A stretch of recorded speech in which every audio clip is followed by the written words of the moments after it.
guys! Welcome back to my beauty vlog where we learn and go on a makeup adventure together. So if you do like this kinds of videos guys, please do check my other beauty videos on this channel. That will really help me a lot. And please also subscribe, hit the notification bell if you haven't already. Comment kayo sa mga suggestions nyo. And if you do have any other makeup requests that you want me to do, please do comment it in the comment section down below then. And if hindi nyo naman nagustuhan, then please do also let me know because that would be a very big door for improvement for me.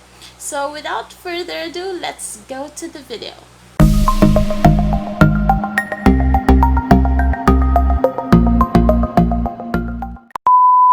For today's makeup adventure guys, we are going to go Gothic.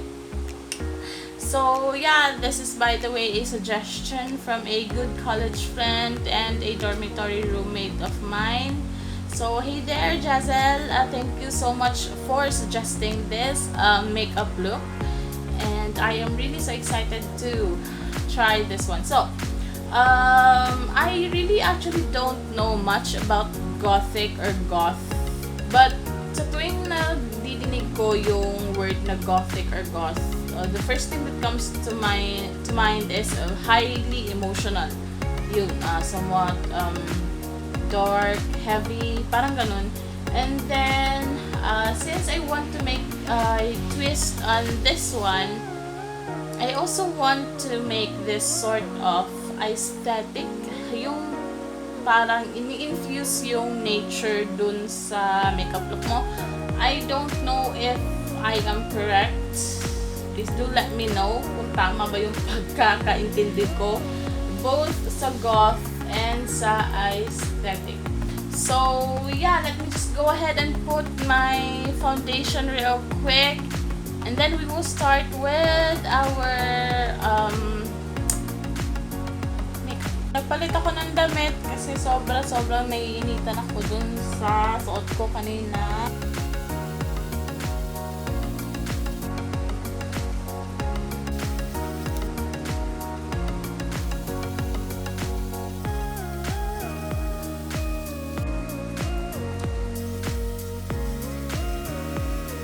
Now done with our base, our kilay, let's now move on to our eyeshadow. So for my eyeshadow, I'll be using what's left in my Color Mates 12 Long Wearing Fashion Eyeshadow. So ito na lang yung natira sa kanya. Kasi ito nga yung nahulog yung transfer ko sa yung ganito. So I'll use blue and black. So for my base, I'll be using this one. And I'll just put this here in my face. Maglalagay din ako nitong super light na blue. Ilalagay ko sa ibabaw.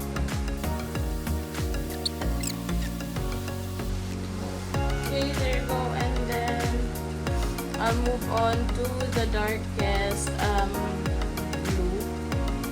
Then ipupa ko siya sa all over my lid. There you go. I'm already okay with that.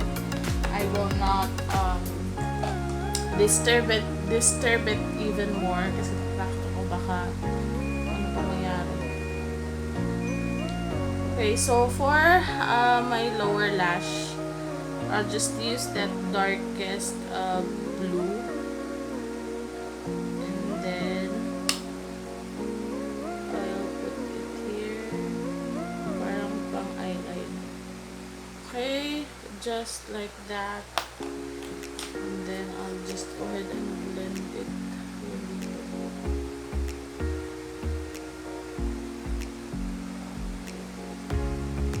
Okay, so after that, let me just go ahead and put eyeliner na. So eyeliner na tayo.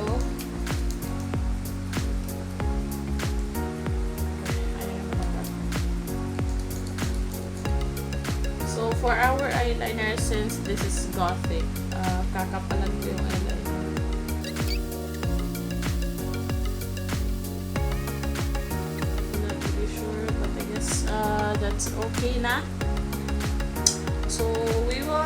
now move on to curling our lashes and then putting mascara on. So, hindi ako maglalagay ng false lashes.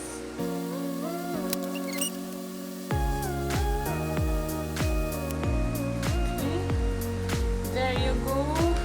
So, I'll just do the other eye real quick off cam, guys, and I will be right back. Okay, so I'm finally done with both of my eyes. So now let us move on to the fun part. So since gusto ko ng medyo aesthetic na look, so we will do that cloud thing. Only I'll do my best to make it a nighttime somewhat na theme. So I'll use the darkest, yung nilagay ko dito na eyeshadow. I'll put it here. Then we'll move from there. Woo! Tapos na pala po. So magagay na rin tayo dito yung para siyang pang contour. Okay, so now that we are done with the darkest color, let us wait. Let us now move on to the lighter blue.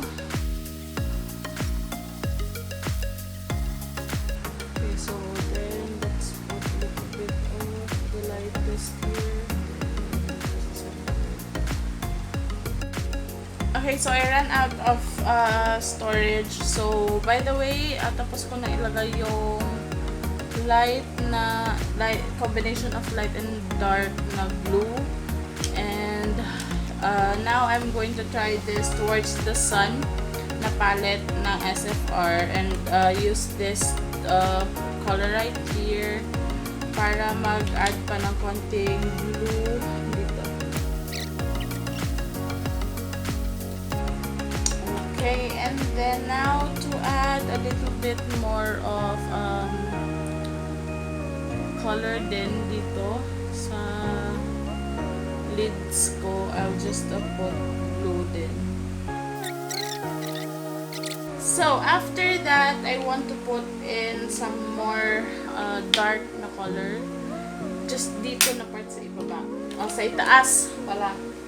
So I will try and use my Nichido eyeshadow, yung black. So I'll try and put it here. Dito lang.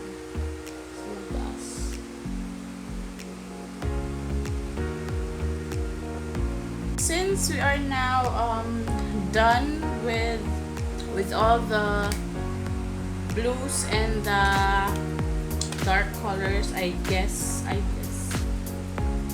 let us now move on to putting clouds and ano pa ba? Clouds and moon sa ating mukha. Oh, before that, let me just go ahead and put a little bit of contour dito na parang na blue din. That is it. And then let's proceed now to drawing the clouds. So I'll be using the lightest concealer that I have, and that is from Sassy Lady. Sana kaya, no?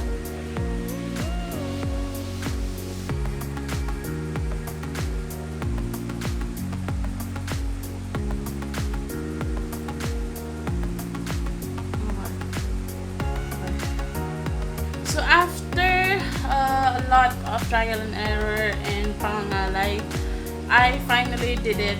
That's the best that I can do. I know it's not clean, I know it's not perfect, but hey, that's all that I can do.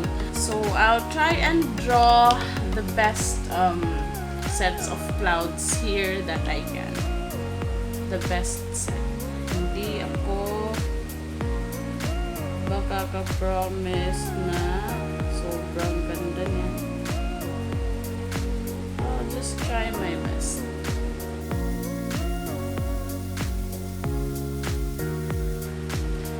Okay, and then I'll just set it first. I'll set it with this lightest blue I have right here.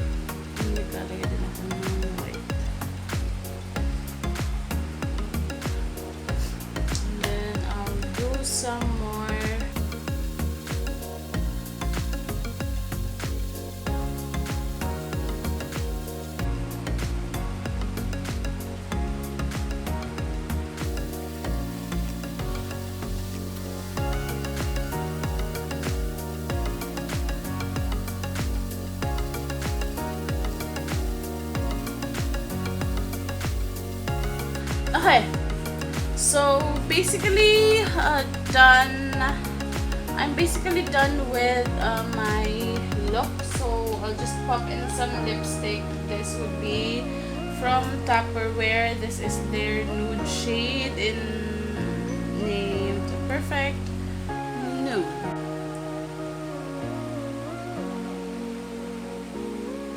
Okay, so we're basically done, guys. Tapos na rin akong mag-lipstick. So I'll just go ahead and fix my hair, and then I'll be right.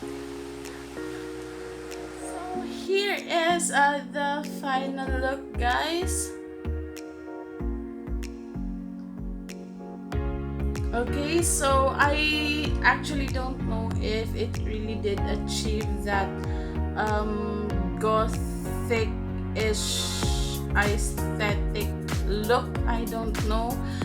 Kayo na humusga, but yeah, I actually changed the lips. Nilagyan ko siya nung eyeshadow, nung dark eyeshadow kasi hindi siya bagay dun sa look.